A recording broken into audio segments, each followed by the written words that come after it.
යන්තමට විවාහ වෙලා දවස් 6ක් යනකොට තමන්ගේ ඇස් ඉස්සරහම තමන්ගේ සැමියට වෙඩි තියලා ඝාතනය කරපු එක් කුරිරු අත්දැකීම ලබන්න සිද්ධ වුණු හිමංශි අහනවා ඇයි ඔයගොල්ලෝ එහෙම කරේ කියලා. ඒක අහන්න ඔයාලගේ මෝදිගෙන්. නරේන්ද්‍ර මෝදි තමන්ගේ පිරිස මරා දැමුවාට ලබා දෙන උත්තරය ඒ තමයි බහුජාතික හමුදා අභ්‍යාසයකට නායකත්වය දුන් ප්‍රථම කාන්තා නිලධාරණය වශයෙන් සැලකෙන කර්නල් සොෆියා කුරේෂි සහ වින් කමාන්ඩර් ව්‍යෝමිකා සිං නම වගේම වැඩේට මූලිකත්වය දරන්නෙත් කාන්තාවන්. ඉන්දියාව විසින් ත්‍රස්තවාදීන්ගේ හිස අතගාලා ටොක්කක් යන්නයි කියලා අපිට කියන්න පුළුවන්.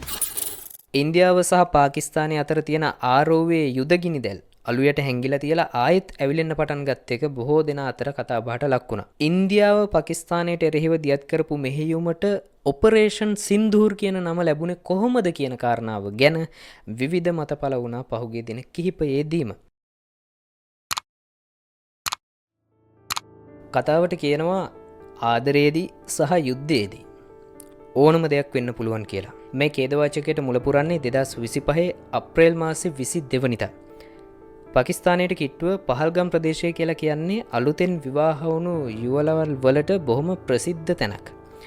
පෙම්වතුන් අලුතෙන් විවාහයට පත්වෙච්ච අය බොහොම නිස්කලංකේ නිදහසේ ගත කරන්න මේ පහල්ගම් ආශ්‍රිත තනබිම් ආශ්‍රිතව තියෙන බොහොම සුන්දර ලස්සන ප්‍රදේශයට නිතර යනවා. හිටි හැටියේම අප්‍රේල් මාසේ 22 වෙනිදා ත්‍රස්ත කණ්ඩායමක් මේ ප්‍රදේශය අරක් ගන්නවා. එදා පහල්ගම් වලට කාලේ නිදහසේ ගත කරන්න කියලා හිතාගෙන ආපු අය අතරින් හින්දු භක්තිකයන් කියලා හඳුනාගත්ත හැම පුරුෂයෙකුටම බොහෝම සමීපේ ඉඳලා ත්‍රස්තවාදීන් වෙඩි තබා ඝාතනය කළා කියලයි සඳහන් වෙන්නේ. මේ ප්‍රහාරයේ දියත් වෙන වෙලාවේ අවාසනාවකට වගේ එතන හිටියා.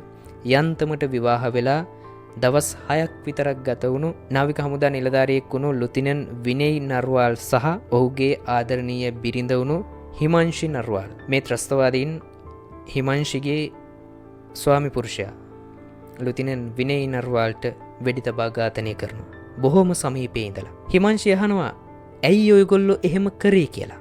ඒ අවස්ථාවේ ත්‍රස්තවාදීන්ගෙන් ලැබුණාය කියන පිළිතුර මෙන්න මේ වගේ එකක්.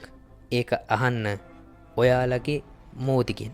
යන්තමට විවාහ වෙලා දවස් 6ක් යනකොට තමන්ගේ ඇස් ඉස්සරහම තමන්ගේ සැමියට වෙඩි තියලා ඝාතනය කරපු එක් කුරිරු අත්දැකීම ලබන්න සිද්ධ වුණු හිමංශි සහ ඒ වෙඩි ප්‍රහාරයේ එල්ල කරපු ත්‍රස්තවාදීන් අතරේ ඒ විදිහේ සංවාදයක් ඇති වුණාය කියන කාරණාව පහුගිය දවස්වල සමාජ මාධ්‍ය කලබන හේතුවක් බවට පත් වුණා. මේ හේතුව නිසාම ඉන්දියාවේ අගමැති නරේන්ද්‍ර මෝදි තමන්ගේ පිරිස මරා දැමුවාට ලබා දෙන උත්තරය එහෙමත් නැත්නම් ලබා දෙන ප්‍රතිප්‍රහාරයට ඔපරේෂන් සින්දූර් කියලා නම තිබ්බාය කියලා සඳහන් වෙනවා. නරේන්ද්‍ර මෝදි මේ නම ලබා දුන්නාය කියන කාරණාව කවුරුත් කියන කාරණාවකට වඩා ප්‍රත්‍ය කරගන්න අපිට පුළුවන්කම ලැබුණේ මේ මෙහෙයුමට ඔපරේෂන් සින්දූර් කියන නම ලබා දුන්නේ ඉන්දිය අගමැති නරේන්ද්‍ර මෝදිය කියන කාරණාව සඳහන් වෙලා තිබුණ ප්‍රසිද්ධ මාධ්‍ය තුල ඉන්දිය රජය මේ මෙහෙයුමට ඔපරේෂන් සින්දූර් කියන නම ලබා දෙන්නට හේතු විදිහට පෙන්වපු ප්‍රධාන කාරණාවක් තමයි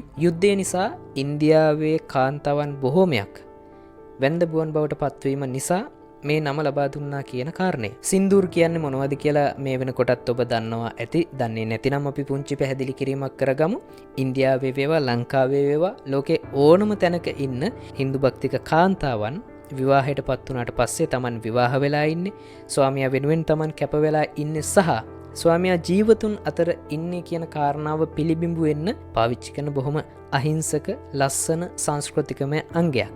මේක ආලේපනයක් නළලේ මේ කාන්තාවන් සින්දූර ආලේප කරලා ඉන්නවා හරි ලස්සනට ඔබ දැකලා ඇති. සහ ඉන්දියාවේ තියෙන ඉතිහාස කතා ගැන සලකා බලනකොට සින්දූර් කියලා කියන්නේ කාන්තාවන් විතරක් නෙමෙයි රණශූරයන් පවා ආලේප කරපු දෙයක්. යුද්ධයට යනකොට Tamanගේ තියෙන ප්‍රෞಢත්වය, වීරත්වය, රණශූරත්වය ප්‍රදර්ශනය කරන්නත් සින්දූර් භාවිත කළා කියලා සඳහන් වෙනවා. අපි මේ කතාව පටන් ගත්තේ විවාහ වෙලා දවස් 6ක් යනකොට Tamanගේ සැමියා තමන්ගේ ඇස් ඉස්සරහම ත්‍රස්තවාදයෙන් ඝාතනය කරන කුරිරු අත්දැකීම බලාගෙන ඉන්නට සිද්ධ වුණු හිමංශි ගැන කියලා.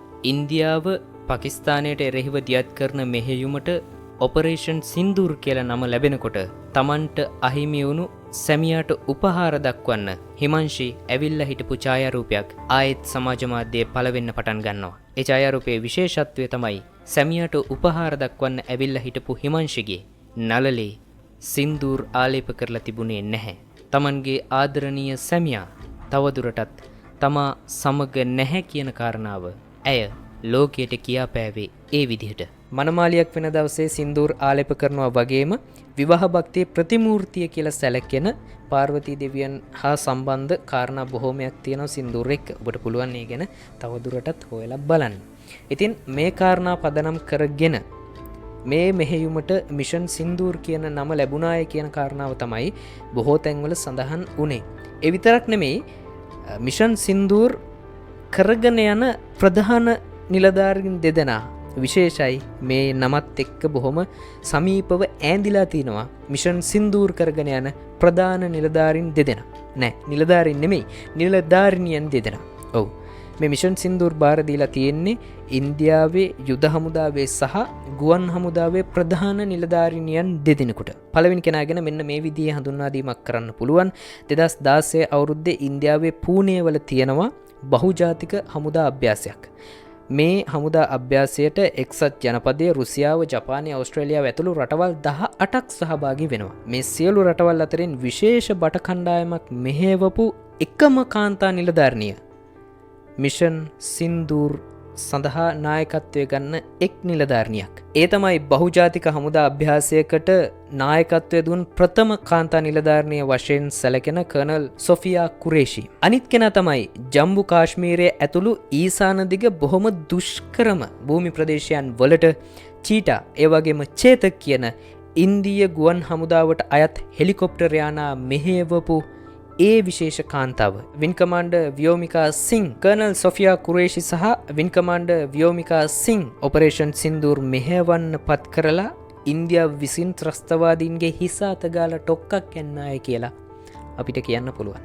මොකද නම වගේම වැඩේට මූලිකත්වය දරන්නෙත් කාන්තාවන්. ඉන්දියාව සහ පාකිස්තානය අතර යුදගිනි අවුලමින් ආපහු බුරබුරා නැගෙන මේ ආරෝව ගැන විශේෂ කෙනෙක් විශේෂ සඳහනක් ප්‍රකාශයක් කරලා තිබුණා. ඒ තමයි මලාලා යුසුෆ්සායි. ඔබේ මතකය ආයෙත් අලුත් කළොත් මලාලා කියලා කියන්නේ 2012 අවුරුද්දේ පාකිස්තාන් පාසල් ශිෂ්‍යාවක් වෙලා ඉන්නකොට තලිබාන් වෙඩික්කරුවෙක් ඇවිල්ලා හිසට වෙඩි තියලා ඊට අවුරුදු 2කට පස්සේ නොබෙල් සාමිතයාගේ ලබා ගන්නට සමත් වෙනවා. විශේෂත්වය මලාලා යුසුෆ්සායි කියලා කියන්නේ නොබෙල් සාමිතයාගේ ලබා ගන්නට සමත් වුණු ලෝකේ ඉන්න ලාබාලතම කෙනා. ඇය සඳහනක් තියනවා මෙන්න මේ විදිහට. ඇය කියනවා වෛරය සහ ප්‍රචණ්ඩත්වය අපගේ පොදු සතුරන් මිස එකිනෙකා නොවේ. ඒ වගේම ඇය වැඩිදුරටත් සඳහන් කරනවා සියලුම අහිංසක සිවිල් වැසියන් තමන්ගේ ආදරණීයන්, ඒ වගේම පාකිස්තානයේ ඇය සමග වැඩ කරන අය, ඒ වගේම අධ්‍යාපනය ලබා ගන්න අය, ගැහැණු ළමයි ගැන ඇය වැඩිදුරටත් හිතනවා කියලා. ඒ වගේම ඇය කියනවා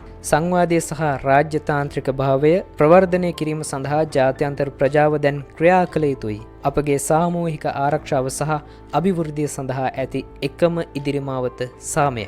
මේ විදිහට තමයි මලාලා යුසුෆ්සායි සමාජ මාධ්‍යයන් වල සහ වෙනත් තැන්වල සටහන් කරලා තියෙන්නේ. මලාලා යුසුෆ්සායි කියලා කියන්නේත් කාන්තාවන් වෙනුවෙන්, දරුවන් වෙනුවෙන්, දරුවන්ට අධ්‍යාපනය ලැබීමට ඇති අයිතිය වෙනුවෙන් ප්‍රබල හඬක් නගපු කෙනෙක්.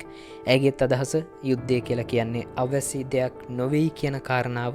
ඒ වගේම මම ඔබට ආපහු අවධානයෙන් කියන්න කැමති, අවධාරණය කරන්න කැමති මෙන්න මේදී මේ තොරතුරු අනාවරණයෙන් ඔබ කිසිම පාර්ශවයක් ගැන පක්ෂපාතී නොවී සිටිනවා නම් මේක බොහොම හොඳයි.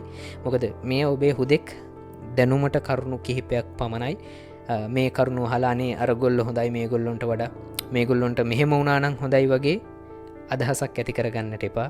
ඒ වගේ චේතනාවක් ඇති කරගන්නට එපා. මොකද කොයි පාර්ශවය ජයග්‍රහණය කරත් ඒ ජයග්‍රහණයක් නොවන කාරණාව අපි තවදුරටත් මතක තබා ගන්නට ඕන.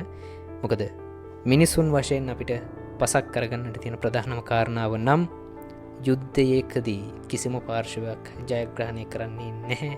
තමන් සතු දේත් අහිමි කරගන්නවා විනා.